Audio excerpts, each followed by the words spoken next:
안녕하세요. 알쓸맥잡 이난쌤입니다. 한 주 잘 보내셨죠? 날씨가 어마무시하네요. 날씨가 진짜 춥습니다. 아니요, 작년 겨울에 이렇게 추웠나 싶을 정도로 이렇게 추울 수가 없어요. 영하 막 15도, 14도 이런 정도의 온도들이 한 일주일 정도 계속 되는 것 같고, 지난주 토요일에는 저희 이제 정회원분들하고 이제 송년회를 했거든요. 종로에서 맛있게 밥을 먹으면서 거의 그 집에 있는 그 테라를 다 먹었습니다. 해주시는 그 우리 이모님이 와 저기 테라 이제 얼마 안 남았다고 냉장고에 저 테라 다 먹을 거냐고 그래서 저희가 다 먹는다 그랬거든요. 근데 조금 남기고 왔어요. 왜냐면 저희 2차도 가야 되고 3차도 가야 되기 때문에 저희가 좀 남기고 왔는데 테라를 진짜 엄청나게 거의 있는 냉장고 테라를 다 부셔버렸고요. 그리고 뭐 2차도 가서 맥주도 한잔 하고 또 3차 가서 맥주 한잔 했는데 우와 너무 춥더라고요. 너무 추웠습니다. 그래도 또 좋은 분들하고 같이 맥주 한잔 하고 또 이런저런 얘기 하니까 또 즐겁더라고요. 저는 4차 백신을 맞았고요. 예, 4차 백신을 맞았습니다. 코로나 백신 말씀드리는 거고요. 어, 제가 이제 코로나 기간 동안에 제가 거의 이제 모임 같은 것들을 거의 안 했거든요. 제가 뭐 매장에서 했기 때문에 저녁에 좀 늦게 끝나는 것도 좀 있었고, 그리고 또 제가 괜히 코로나가 걸리면 뭐 협회나 아니면 매장이나 가족들한테도 좀 피해가 끼칠 것 같아서 최대한 좀 모임을 자제하고 있어서 다행히 저는 코로나가 한 번도 안 걸렸어요. 신기하죠? 예, 저희 집안에는 다 걸린 것 같은데 저만 안 걸려서 요즘은 코로나를 한 번으로 안 걸렸다고 하면 약간 뭐랄까요? 좀 슈퍼 샤이아인 뭐 이렇게 보는 것 같더라고요.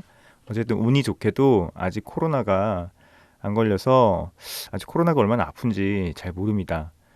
어 그래서 요번에 이왕 안 걸린 거 계속 안 걸려야겠죠? 안 걸렸으면 좋겠어요. 뭐 언제라도 걸릴 수 있겠지만 백신을 좀 맞았고요. 첫 번째 노래는 유나의 물의 여행 듣고 왔습니다. 요즘 유나 노래가 좋아서 한동안 안 들었다가 요즘 자꾸 듣고 있는데 좋은 것 같아요. 이렇게 아무 생각 없이 신나게 스트레스 풀기에 좋은 음악 같습니다. 다음 주가 이제 올해 마지막 방송일 것 같은데 다음 주에는 제가 생각한 2022년 맥주들을 좀 가지고 얘기를 해보려고 해요.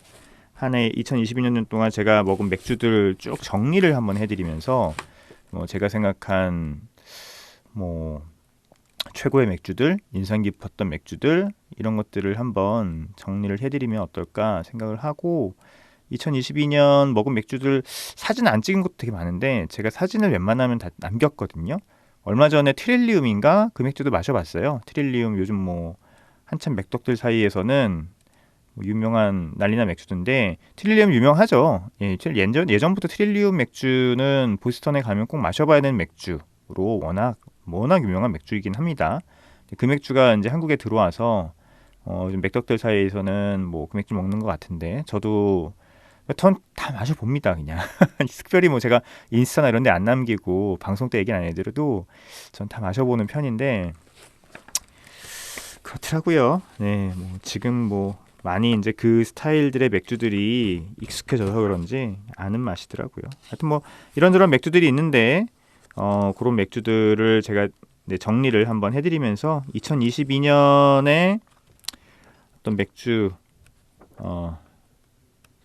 산업과 또 맥주의 정리를 해드리는 그런 시간을 다음 주에 가져보도록 하겠습니다. 두 번째 노래는 페퍼톤스 노래 듣고 오겠습니다. 페퍼톤스의 스텝. 자, 이제 이 책의 마지막 챕터 부분을 한번 얘기를 해보죠. 마지막 챕터 부분 뭐 여기 음식 페어링인데 요거는 제외하고요. 일단은 여기 맥주 개론이라고 해서 전 세계를 누벼라 해서 세계의 맥주 스타일 이렇게 되어 있고요. 조금 뜬금없긴 합니다. 이 챕터가 여기 있다는 게. 어쨌든 여기서 캐나다, 또 벨기에가 나와요. 프랑스, 벨기에, 뭐 스코틀랜드, 영국 또 나옵니다. 뭐 이런 식으로 나오는데 그래도 한번 얘기할 맥주들이 있어서 정리를 하면 될 것 같아요. 자, 캐나다 맥주 개론에 대해서 여기 나오고 있는데 캐나다 크래프트 맥주가 꽤 유명합니다. 그런데 미국만큼 유명하거나 이렇게 미국만큼 독특한 맥주들은 찾기가 좀 힘들고요. 일단은 한국에 수입되는 캐나다 크래프트 맥주들 혹은 캐나다 맥주들이 굉장히 드물고 아는 브랜드들이 거의 없죠. 저도 뭐 떠오르는 브랜드가 없는데 캐나다 이렇게 여행 갔다 오시거나 캐나다 계시다 오신 분들이 가끔씩 이렇게 사가지고 오시는 맥주들 선물로 저도 받아서 마시곤 했거든요. 그런데 일단은 제가 마신 맥주들이 뭐 캐나다 전체를 대표할 수는 없겠지만 뭐 글쎄요, 아주 이렇게 도드라지거나 독특하거나 뭐 그런 맥주들은 못 마셔본 것 같아요. 그런데 캐나다에 사시는 분들은 또 캐나다 크래프트 맥주의 어떤 그 힘에 대해서 또 많이들 얘기들은 하고 계시더라고요. 여기서도 이제 캐나다에 가서 이 작가가 캐나다에 갔는데 뭐 캐나다의 크래프트 맥주 이렇게 많은지 몰랐다 이런 얘기들을 책에서 하고 있어요. 75곳 이상의 퀘벡 양조장에 대해서는 자기도 몰랐다 얘기를 하면서 캐나다 크래프트 맥주 전문점에 가서 다양한 맥주를 마셨던 얘기들을 하고 있고 캐나다 맥주는 뭐 프랑스, 벨기에 대영 제국의 양조 전통이 영향을 줬다고 하고요. 상업적인 생산은 17세기 말 프랑스에서 처음 시작되었고 영국은 그로부터 한 세기의 양조를 산업화하면서 이렇게 뭐 이런 식으로 캐나다에 영향을 줬다고 합니다. 프랑스 맥주개론에 대해서도 얘기를 하고 있어요. 그러면서 첫 번째 나오는 스타일이 비에르드가르드입니다. 제가 오늘 가져온 맥주병 2개가 이 비에르드가르드 맥주들이거든요. 비에르드가르드 같은 경우는 진짜 알려져 있지 않은 맥주 스타일이고 마시기도 힘든 맥주 스타일이죠. 그런데 국내에 그 라구달이라고 하는 브랜드가 예전부터 있었어요. 굉장히 수입된 지 굉장히 오래된 브랜드입니다. 이 맥주가 비에르드가르드예요. 이 맥주를 지금 신세계에서 수입을 하고 있는데 수입이 앞으로 안 되지 않을까 싶어요. 이게 예전에 수입이 됐다가 중간에 꽤 오랫동안 안 되다가 올해 또 수입이 됐거든요. 그리고 제가 구입을 해서 마셔본 건데 비에르가르 같은 경우는 뭐 이렇게 알려져 있지 않은 스타일이기도 하고 인기도 별로 없죠. 이런 맥주들 같은 경우는 조금 더 프리미엄화 시켜서 뭔가 마케팅을 많이 때려야지만 가능한 그런 맥주들이고요. 아예 대중들이 모르기 때문에 이 맥주를 대중 맥주로 포지셔닝해서 파는 것보다는 맥주병도 굉장히 고급스럽거든요. 굉장히 고급스럽습니다. 꼭 뭐 무슨 와인병 같이 생겼는데 뭐 굉장히 750ml로 가져와서 굉장히 고급 맥주로 포지셔닝 시켰더라고 하면 괜찮을 것 같은데 그러지 못했죠. 어쨌든 이 비엘가르드에 대해서 얘기를 하고 있습니다. 프랑스에 잘 갔는데 뭐 프랑스에는 맥주보다는 와인이죠. 예, 뭐 와인의 나라니까요. 프랑스 맥주 하면 우리나라 사람들이 대부분 이제 블랑에 대해서 얘기를 하고 있는데 블랑 같은 경우는 이제 윗비어 스타일인데 거기에 가향을 해서 뭐 굉장히 마시기 그냥 뭐 편하게 만든 맥주죠. 그래서 뭐 맥주 전문가들 사이에서 뭐 화장품 향 뭐 이런 저런 식으로 얘기를 하고 있는데 왜냐면 가향을 한 게 탁 티가 나거든요. 근데 대중들은 너무 좋아하고 그 다음에 광고나 이런 것들이 굉장히 고급 맥주로 하고 있잖아요. 프랑스임을 프랑스에서 온 것임을 딱 내보이면서 굉장히 고급스럽게 광고를 하고 있기 때문에 사람들이 마시는 것 같아요. 그러니까 대중 맥주에서 그런 포인트들은 되게 중요한 것 같습니다. 그냥 네캔만으로 푸는 게 중요한 게 아니고 적절하게 대중 맥주지만 명확한 정체성과 포지셔닝을 얘기하는 것. 그래서 그 네캔만원 맥주들 중에서 그 맥주를 선택하게 만드는 것. 이게 굉장히 중요한 부분인데 블랑 같은 경우는 굉장히 그걸 잘하고 있죠. 비에르드가르드를 좀 오늘 얘기를 해볼까요? 비에르드가르드 같은 경우는 프랑스의 맥주 종류라고 생각하시면 되고, 이 맥주 스타일은 세종과 굉장히 관계가 깊습니다. 뒤에 얘기할 세종이 이제 왈롱지방, 벨기에 왈롱지방이잖아요. 벨기에 왈롱지방 같은 경우는 프랑스와 맞닿아 있어서 프랑스어를 쓰기도 하고 프랑스의 영향을 굉장히 많이 받은 지역인데, 맥주 또한 그렇죠. 그래서 이 비에르가르드 같은 경우는 역시 이제 효모의 향이 굉장히 중요합니다. 그 효모의 향이 세종과 거의 비슷해요. 뭐 향신료 같은 향, 페놀릭 이런 향들이 굉장히, 중요한 그런 맥주고요. 거의 비슷한 계열의 향을 갖습니다. 그런데 이 비에르가르드 같은 경우도 이제 재료에 제한이 없기 때문에 뭐 다양한 이제 부재료를 넣어서 어떻게 보면 약간 마시기 편한, 혹은 이제 약간 허브 향이나 아니면은 약간 설탕의 단맛 이런 것들이 좀 강조된 그런 어떤 계열의 비에르가르드 같은 것들이 많죠. 비에르가르드 같은 경우는 이제 저장이란 뜻이에요. 그래서 도수가 여기서 설명하기에는 이제 저장용 맥주로 알려진 도수 높은 전통적인 소박한 시골풍의 농가 에일이라고 했습니다. 그러니까 근데 그 지역의 전통 에일이고 그 지역의 효모를 쓰고 그 지역에 있는 부재료를 넣어서 전통주 같은 느낌의 맥주라고 합니다. 맥주입니다. 그래서 비에르가르드 같은 경우는 그 약간 초봄에 양조를 해서 약간 더운 날에 목을 축이기 위해서 만드는 맥주. 목을 축이기 위해서 저장고에, 지하 저장고 같은 데다가 충분히 숙성을 해다가 보관을 하다가 마시는 맥주라고 생각하시면 돼요. 이게 거의 뭐 세종하고 거의 비슷하죠. 어떤 그 느낌들이. 알코올 도수가 6에서 8%대 맥주고요. 황금색부터 연한 브라운과 풍성한 호박색까지 다양하게 있습니다. 여기는 퀴퀴하고 복합적인 냄새라고 했는데 이게 이제 효모에서 올라오는 그런 향이라고 생각하시면 돼요. 약간 레지너스, 페놀릭 뭐 이런 향들을 생각하시면 될 것 같고, 그 다음에 이제 프루티한 느낌도 약간 있고요. 그리고 허브의 향들 이런 것들이 있습니다. 이거는 허브의 향은 효모에서 살짝 연유된 향일 수도 있고 아니면 실제 허브를 넣을 수도 있고 뭐 그렇습니다. 또 프랑스는 맥주로 유명한 나라는 아니죠. 비에르가르드 같은 경우도 전 세계적으로 유명한 뭐 스타일도 아니고 많이 만드는 맥주도 아니기 때문에 그렇게 비에르가르드 같은 맥주 스타일이 있다 정도만 알고 계시면 될 것 같고요. 벨기에와 프랑스의 만남이라고 해서 세 번째 이제 이 소개가 나오는데요. 맥주에 대한 소개가 나오는데요. 비에르드 샹파뉴, 샴페인이죠. 비에르드 샴파뉴라고 하는 스타일이 나오네요. 뭐 이게 정식 스타일인지는 모르겠지만 이런 맥주들이 있죠. 실제 샴페인의 맥주 뭐 이런 뜻일 것 같은데요. 아니면 샴페인 맥주 뭐 이렇게 해석하면 될 것 같아요. 이 샴페인 맥주의 핵심은 이제 샴페인처럼 폭발적으로 올라오는 탄산을 갖고 있는 맥주라고 생각하시면 될 것 같습니다. 보통 우리가 샴페인이라고 하는 그 포도주 와인을 만들 때 사용하는 방식이 데고르주망이라고 하는 침전물 제거 방식이거든요.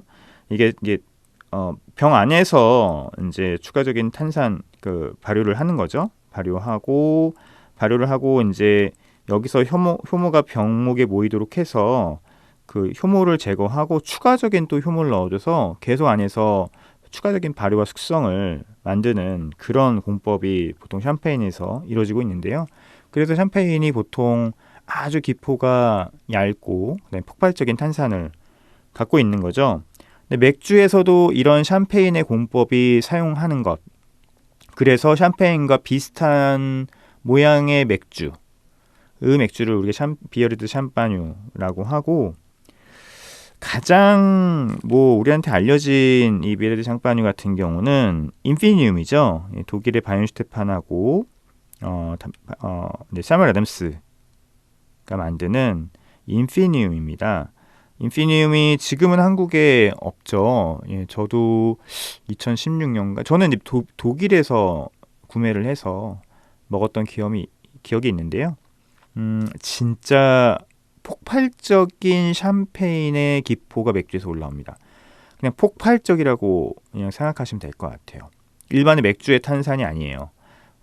폭발적인 탄산이고요. 제가 이제 그 장면을 동영상으로 찍어놓은 게 있는데, 이 비에르드 샹파뉴 같은 경우는 샴페인 잔에다가 또 마시죠. 이 전용 잔이 샴페인 잔처럼 생겼어요. 그래서 거기다가 맥주를 따르면 정말 쉴 수 없는 그 폭발적인 탄산들이 올라오는, 정말 멋지죠. 정말 멋진 그런 느낌을, 그런 또 탄산을 감상할 수 있는 그런 맥주입니다. 그리고 데우스, 그리고 이제 벨기에 맥주 개론이 또 나와요. 뜬금없이 앞에 벨기에 맥주 엄청나게 많이 얘기했는데 갑자기 벨기에 맥주 개론이 나오면서 세종에 대한 얘기를 하고 있습니다. 그래서 여기 보시면 맥주는 벨기에 남부의 프랑스어 구사 지역인 왈롱에서는 생명수와도 같은 맥주다 라고 얘기하고 있고요.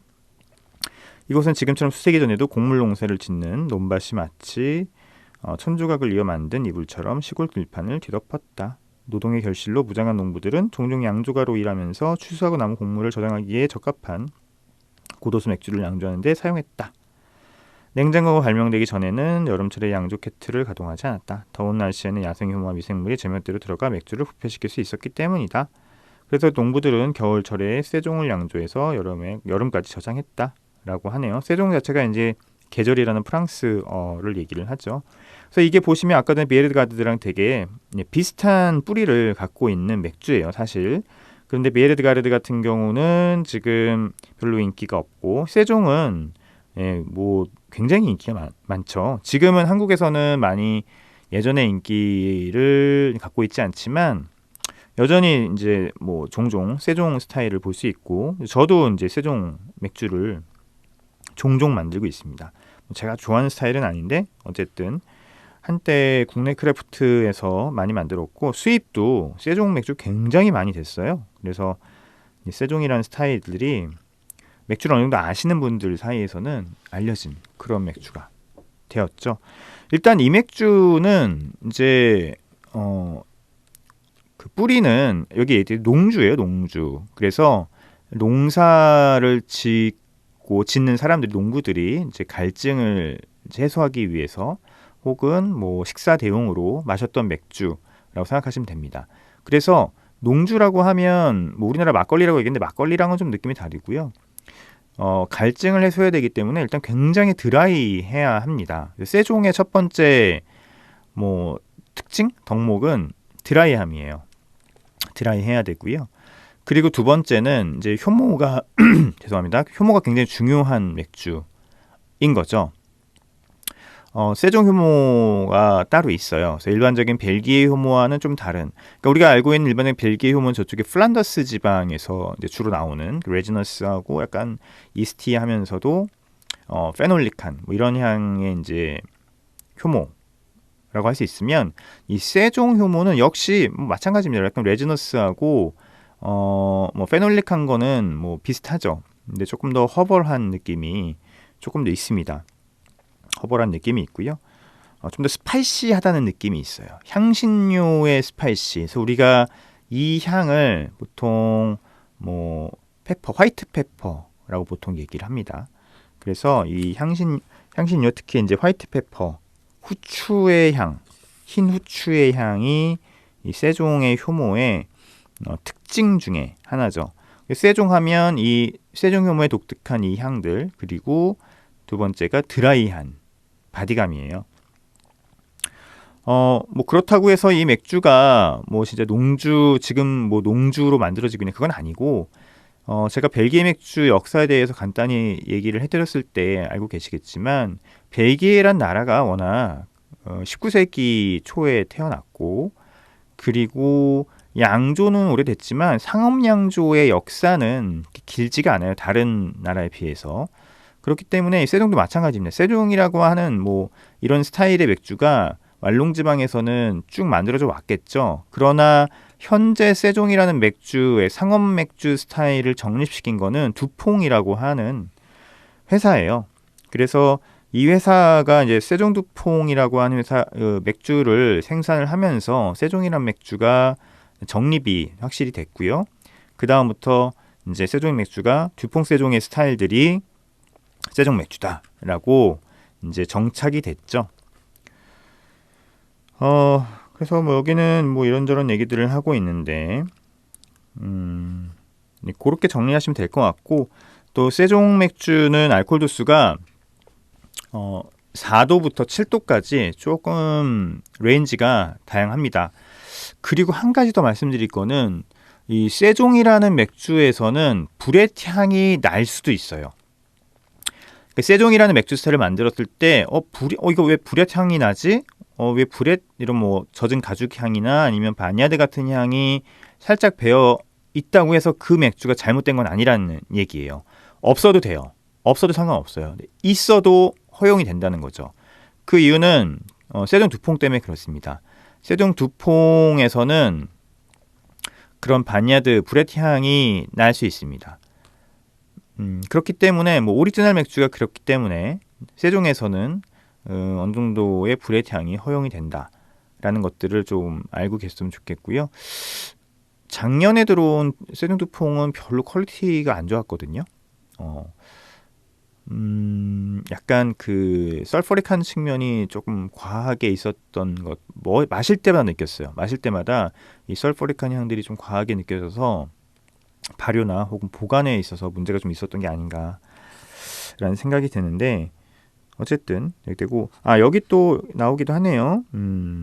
내가 좋아하는 세종은 야생용 브레타도미아시스 때문에 펑키한 풍미가 형성되거나 시큼한 맛을 내주는 박테리아의 오싹한 신맛의 복합성을 어느 정도 느낄 수 있는 제품이다. 어떻게 보면 맥주 양조가 본래 의도하는 딴판으로 돌아간 것처럼 보일지도 모르겠다. 이들은 감염된 맥주를 만들지 않으려고 애쓰지 않았던가? 그렇긴 하지만 농부이자 양조가들이 맥주를 저장해 수칙한 장소를 떠올려보라. 바로 헛간이다. 가죽과 먹을 것으로 꽉 찬 이 헛간은 야생곤충의 온상이다. 겨울과 봄에 충분한 기간 동안 이들 생명체는 맥주 안에서 편안하게 서식할 거리를 찾는다. 야생 곤충이 아니고 미생물이겠죠, 그죠? 번역이 잘못된 것 같습니다. 그래서 뭐 미국 크래프트 맥주도 엄청 많아요. 세종이야 뭐 너무 많죠. 그래서 한번 드셔봤으면 좋겠고요. 뭐 쿠스알랜드 같은 경우도 세종 있잖아요. 예. 소피 같은 것도 세종 스타일이고, 미국에서는 이 세종 스타일을 이 팜하우스 에일이라고 하는 스타일로 약간 변형시켜서 만들기도 하죠. 그래서 세종 팜하우스 에일이라고 보시면 세종보다 세종에서 약간 세종을 베이스로 하되 브렛향 같은 와일드 에일의 느낌이 좀 같이 있는 것, 신맛도 들어가도 됩니다. 그런 것들을 우리가 팜하우스 에일이라고 보시면 될 것 같아요. 세종 두퐁에 대해서 얘기를 하고 있는데 6.5%죠. 세종 스타일 중에서는 의심할 나위 없는 왕을 꼽자면 세종 두퐁으로, 이는 다른 모든 도전자들을 판단하는 기준 역할을 한다. 1844년 이후 같은 농장에서 쭉 양조해온 두퐁 양조장은 샘물과 같은 그곳 전매 특허인 효모의 의지에 산뜻하고 생동감 있는 세종을 만든다. 세종 두퐁은 시트러스 향이 절묘하게 풍기며 약간의 후추, 바싹 마른 듯한 끝맛으로 신의 영원한 게시어드 같은 느낌을 준다라고 하네요. 약간 허벌하고 화이트 후추 향이 진짜 딱 명확하게 있는 그런 맥주죠. 여기는 이제 1844년이라고 이제 얘기를 하고 있는데, 실제 지금 세종 두퐁이라고 하는 이 세종의 오리지널이 나온 거는 20세기입니다. 20세기로 알고 계시면 될 것 같아요. 워낙 중요한 맥주인데 세종이 앞에 안 나왔어요. 뒤에 이렇게 따로 설명을 하고 있네요. 그래서 세종에는 굉장히 다양한 부재료들도 들어갑니다. 뭐 오렌지 필이나 고수씨앗 같은 것들도 들어가기도 해요. 그런 것들이 들어가도 절대 이상하지 않다는 거를 한번 꼭 알아두셨으면 좋겠습니다. 요즘은 살짝 인기가 비껴나간 그런 스타일이기도 하죠. 자, 미국 맥주 개론이라고 해서 펌킨 에일이 나왔어요. 펌킨 비어스. 이게 뭐 할로윈 맥주죠. 뭐 할로윈의 시즈널 맥주고, 할로윈이라고 하는 그 이제 미국에서 유난히 발달된, 하지만 한국에서도 요즘 많이 기리고 있는 뭐 그런 명절 혹은 뭐 페스티벌 인데, 그 페스티벌용 맥주고요. 실제 그 이제 호박을 넣어서 만들곤 합니다. 뭐 그렇게 보시면 될 것 같고, 호박향이 실제 나는 맥주들도 있어요. 그런데 뭐 모르겠습니다. 이게 뭐 그냥 그쪽의 시즈널 맥주, 축제용 맥주로는 인기가 있을지 몰라도 인기 별로 없습니다. 그냥 시즈널 맥주니까 맛있는 거고요. 축제 맥주로 좀 이상하죠. 그리고 호박향이라고 하는 그 향이 굉장히 애매해요. 우리가 호박향이라고 하면 첫 번째 생각나는 향이 단호박향이잖아요. 그런 향들이 맥주에서 날 수 있습니다. 실제. 우리나라에서 만드는 이 펌킨에일 같은 경우도 크래프트 맥주도 이제 호박을 삶아서 엄청 삶아서 껍질을 다 까고 맥주에 직접 넣는 거거든요. 근데 호박향이 맥주에 스며들려고 하면 굉장히 많은 호박이 필요합니다. 그리고 영국과 스코틀랜드 맥주 개론에 대한 얘기가 나오고 있는데요. 이게 왜 갑자기 왜 나오는지 모르겠어요. 어쨌든 앞에 맥주 스타일 얘기하면서 제가 대부분 설명을 드렸고, 영국 맥주는 지루하다는 악명을 갖고 있다. 영국은 마일드 앤 비터 맥주로 유명하며 대량 생산하는 라거를 상당히 좋아한다고 알려져 있다. 그런데 이런 스타일에서 느껴지는 미묘한 질감과 다소 낮은 ABV는 호브의 성질이 강하고 알코올 도수가 높은 맥주 익숙한 미국 크래프트 맥주가 애호가들에게는 구식처럼 느껴진다. 뭐 그렇죠. 가능하죠. 영국 맥주 안 좋아하는 사람들도 굉장히 많습니다. 한국 사람들 중에서도 밍밍하고 맛이 없다라는 이유로. 근데 저처럼 뭐 그걸 하나의 정체성이라고 생각하고 또 마시기 편하기 때문에 좋아하는 사람들도 있지만, 또 영국 맥주가 보관을 잘못하거나 살짝 상미기현에 가까우면 또 살짝 안 좋은 향이 나기도 해요. 그래서 그런 맥주들은 참 마시기 힘들죠. 스코틀랜드 맥주에 대해서도 얘기하고 있는데요. 뭐 스코틀랜드 맥주나 또 영국 맥주나 솔직히 역사가 비슷하죠. 근데 스카체일이라고 하는 맥주 스타일, 제가 좀 설명드렸기 때문에 다시 한번 설명드리진 않겠지만, 어쨌든 스카체일이라고 하는 알코올 도수가 높은 몰티한 맥주, 스코틀랜드 맥주가 있지만 알코올 도수가 높다고 해서 뭐 아주 높느냐, 꼭 그런 것도 아닙니다. 위헤비라고 해도 뭐 6도, 5도 후반 이런 맥주들이기 때문에 저번에 다 설명을 드렸고요. 영국의 크래프트 맥주들은 그냥 영국스럽습니다. 이렇게 강하지 않고 알코올 도수가 높지 않고요. 마일드하죠. 저는 마일드하다는 표현을 쓰는데, 영국 사람들도 알코올 도수가 높은 맥주를 마시는 것에 대해서 익숙치 않아요. 오히려 알코올 도수가 높으면 뭔가 맥주 같지 않다라고 생각을 한다고 합니다. 영국 사람들이. 하지만 이제 영국 맥주 중에서는 이제 브루독 같은 맥주가 가장 성공한 크래프트 맥주죠.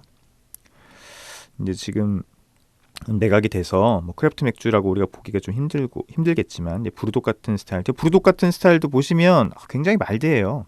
미국이나 아니면 심지어 국내 크래프트 맥주에서 보다 마일드하고 마시기 편한 그런 느낌들을 갖고 있을 수 있습니다.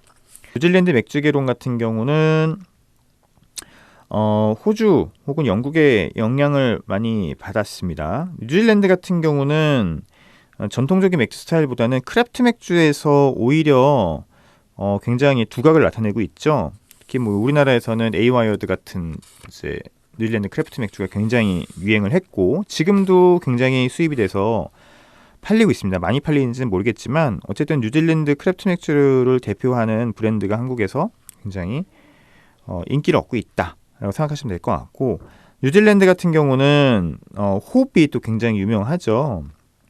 그래서 뉴질랜드 호흡의 가장 큰 특징은 약간의 젖은 낙엽 향 같은 그런 느낌들이 있다라는 거예요.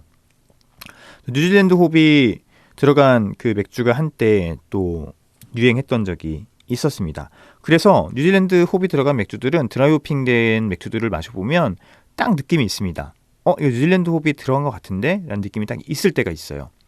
그러니까 젖은 낙엽 향하고 약간 그런, 이런 표현 써도 될지 모르겠는데 약간 축축한 느낌이 나는 향, 그런 느낌이 있는데, 그거는 효모에서 나는 것과 좀 다른 뉘앙스의 느낌이 좀 있거든요. 그때는 이제 뉴질랜드 호흡이 아닌가라고 하는 그런 의심을 혹은 그런 예상을 하게 만들곤 하죠. 1차 대전 기간 동안 뉴질랜드에서는 그 희생이 펍을 오후 6시에 닫는 것이었다고 해요. 그래서 오후 6시 이후 음주를 제한하는 것은 다음날의 생산성을 높이려는 의도였다고 합니다. 16만 명 이상의 뉴질랜드인이 6시에 영업금지를 요구하는 탄원서를 서명했고 1917년 임시적으로 이 조치가 시행이 됐다고 하네요. 그리고 이 법은 영구적으로 고착되었다고 합니다. 그러니까 100년 전 얘기네요. 겉으로 보기에는 이 법은 긍정적인 면이 많이 보였다고 합니다. 오후 6시 이후에는 펍 영업이 중단되었기 때문에 남자들이 가족과 함께 의미 있는 시간을 많이 보낼 수 있었다라고 하네요. 오후 5시 일이 끝나면 사람들은 펍으로 미친듯이 달려가 맥주를 들이부었다. 1분 1초가 아까웠다. 많이 마시기에 좋은 맥주는 라이트하고 청량한 라거로 대학생들이 상자째 마시는 맥주다. 뉴질랜드 정부의 대책은 술 소비를 줄이기는커녕 여러 세대 뉴질랜드인에게 포금하는 방법을 가르치는 게 불가했다. 그렇다고 하네요. 6시 포금으로 알려진 이 형태는 1967년까지 계속되었다고 합니다. 그러니까 이게 다 정이 있으면 반이 있는 겁니다. 순에서 벌컥벌컥 마실 수 있는 라거에 대한 뉴질랜드인들의 사랑은 이 정부가 피하고자 했던 숙지처럼 오래도록 계속되었다고 하네요. 그런데 이 오랜 국가적 악몽은 막을 내리고 있다고 합니다. 지난 10년 동안 뉴질랜드는 현대 미국 양조계와 동의어가 된 대담하고 창의적인 에일들을 받아들이기 시작했다. 크래프트 맥주를 얘기하는 거죠. 뉴질랜드에는 그래서 호주나 영국보다 굉장히 독특한 크래프트 맥주들이 많습니다. 뉴질랜드 맥주에 우리가 주목을 하는 거죠. 여기도 보면 에이와이어드 양조 팀은 홉 성질이 강한 헤이와이어드 밀맥주와 깜짝 놀랄 정도의 도수가 높은 세종 쇼뱅과 같은 고전적인 스타일의 현대적인 재해석을 전문으로 한다 라고 합니다. 에이와이어드 맥주들은 꼭 한번 드셔보셨으면 좋겠고요. 스칸다나비아 맥주개론이 나오네요. 스칸다나비아 맥주개론. 스칸다나비아의 겨울을 히터 없이 보내느냐 아니면 3개월 동안 연한 도수의 약한 라거만 마셔보냐 뭐 이런 고민을 하면서 스칸다나비아에 갔다고 합니다. 칼스버그, 투보르 같은 라거가 재배하는 스웨덴, 노르웨이, 덴마크의 스칸다나비아 3국에서 양조 산업은 활성화되지 못했다. 양조 산업이 활성되지 못하긴요. 칼스버그가 있는데 엄청나게 양조 산업이 활성됐지만 이제 다양한 양조장이 그동안 없었던 건 사실이죠. 하지만 최근에는 굉장히 다양한 크래프트 맥주들이 스칸다나비아에 지금 나오고 있습니다. 진짜 다양하고 독특하고 웬만한 미국 크래프트 맥주들 뺨 때리는 크래프트 맥주들이 요즘은 나오고 있어요. 스웨덴 같은 경우도 마찬가지예요. 저희 협회에서 조만간 스웨덴 쪽이랑 뭘 하려고 하는데 그때 좀 자세하게 설명해 드리고요. 스웨덴 같은 경우도 굉장히 작지만 좋은 크래프트 맥주들이 많이 있다고 제가 알고 있고요. 뭐 옴니폴로 같은 경우도 그렇죠. 그죠? 옴니폴로 같은 경우가 대표적인 스웨덴 크래프트 맥주인데 뭐 이건 어마무시하잖아요. 그리고 덴마크 같은 경우도 뭐 다들 알고 계시는 크래프트 맥주들 양조장들이 굉장히 많고요. 뭐 이쪽의 양조장 뭐 투올이나 아니면은 덴마크의 경우 이 나라 양조장들이 익숙한 성과는 놀랍다고 밖에는 할 말이 없다. 1988년 설립된 그 비영리 기관인 단스케 웰렌 투시아스 테르 덴마크 맥주 애호가 집단이 맥주 소비자들로 또 바소유주들도 맥주의 세계를 알게 되면서 덴마크에는 4월 폭우 뒤에 자라는 버섯처럼 양조장들이 우후죽순 생겨났다고 합니다. 그 덴마크에 이런 덴마크 맥주 애호가 단체가 생기면서 본격적인 크래프트 맥주 양조장들이 등장하게 된 거죠. 그쵸? 우리도 잘 알고 있죠. 덴마크 양조장에 대해서 크래프트 양조장이 굉장히 많습니다. 이탈리아 맥주개론 설명을 하면 끝날 것 같아요. 이태리가 와인의 시작이죠. 예, 이태리가 진짜 와인의 나라 중에 하나입니다. 뭐 당연하죠. 프랑스의 와인은 이태리에서 건너간 거예요. 이쪽이 시작입니다. 그리스, 로마 이제 이렇게 시작된 와인의 세계가 프랑스로 건너가면서 본격적으로 꽃을 피운 거고요. 이태리는 와인의 나라입니다. 이태리에 맥주가 있겠어? 뭐 유명한 맥주가 있긴 하죠. 하지만 그건 이제 일반적인 대중 라거고요. 이태리에도 굉장히 작고 다양한 크래프트 맥주들이 있습니다. 한때 국내에서도 이 이태리 크래프트 맥주들을 마실 수가 있었고 저도 이제 종종 누군가 사가지고 오면 같이 시음을 했던 그런 경우가 있는데 실제 이태리에 계셨던 분들의 얘기를 들어보면은 굉장히 작고 독립맥주 공장 같이 굉장히 험불하고 작지만 개성 있는 크래프트 맥주들이 굉장히 많다라고 얘기를 하시더라고요. 원래 이 이태리 맥주를 대표하는 브랜드는 페론이죠. 모레타. 이 두 맥주는 지금도 한국에서 마실 수 있고 라거입니다. 라거. 그리고 당연 이제 대기업 소속이 되어 있는 맥주들이죠. 그래서 페로니 하면 이태리 맥주로 알려져 있고 이게 굉장히 당연한 일이고요. 이상한 일이 아니라고 우리가 볼 수 있죠. 하지만 이 이태리에도 굉장히 다양한 크래프트 맥주들이 있다. 그리고 여기도 그렇게 얘기를 하고 있습니다. 1990년대 중반까지 이태리에서 상업적으로 생산되는 크래프트 맥주는 사실상 전무했지만 오늘날에는 약 400여 곳의 양조장이 있고 그중 140여 곳은 2008년과 2010년 사이에 설립되었다. 400개는 있다고 합니다. 이태리 양조산업은 1995년 이태리 의회가 자가 양조를 합법화하고 브루펍 운영법을 한층 수월하게 개편하면서 실제로 붐이 일기 시작했다. 바로 이런 조치가 양조가와 기업가에서 필요한 자극제였다. 1980년대에야 맥주 양조가 부활의 신호통을 알리던 미국과 거의 비슷하게 이탈리아에서도 맥주의 전통이랄 게 전혀 없었다. 따라할 만한 역사서도 대중의 기대도 전혀 없는 상황에서 레 발라딘과 이탈리 양조장과 같은 초기 양조장들은 마음껏 창의력을 발휘하고 변덕을 부리면서 와인에 비해 풍미가 있지만 저알코올인 맥주를 선뜻 받아들여 시도해 보려는 대중을 물색했다라고 합니다. 그래서 다양한 여기 이태리 맥주 양조장들을 소개하고 있는데 저희가 알 필요는 없을 것 같고요. 어쨌든 맥주 지금 크래프트 맥주 양 중에 400개나 된다고 하네요. 와, 너무 시하네요. 이태리는 또 음식이 워낙 유명하기 때문에 거기에 맞는 다양한 맥주들이 성장하고 그러기 굉장히 좋을 것 같아요. 음식 문화가 다양한 곳이 맥주 문화도 다양해질 수 있습니다. 예전에 그 이태리 맥주들 한국에 수입됐었는데 크래프트 맥주들 지금 사라진 게 굉장히 조금 아쉽네요. 그렇게 보시면 될 것 같습니다. 끝났네요. 네, 그렇게 이 뒤에 개론들은 전반적인 맥주 스타일에 대한 개론은 맥주 산업의 개론이라기보다는 크래프트 맥주를 설명하기 위한 개론으로 좀 받아들였으면 좋을 것 같아요. 올해 1년 동안은 맥주 스타일에 대해서 좀 얘기를 해봤지만 내년 1년은 양조나 아니면 그 외에 맥주의 기본적인 상식들 같은 것도 같이 얘기해보면 좋을 것 같아요. 혹은 여러 가지 맥주 문화들에 대해서도 얘기를 해보면 좋을 것 같습니다. 오늘 음악 들으면서 오늘 시간 정리하도록 할게요. 다음 시간에는 요 맥주들 리뷰하고 제가 1년 동안 마신 맥주들 한번 정리해드리는 시간을 갖도록 하겠습니다. 마지막 노래로 김현철의 달의 몰락 전주곡입니다. 연주곡 들으면서 오늘 시간 마무리하겠습니다. 건강하시고요. 안녕히 계십시오.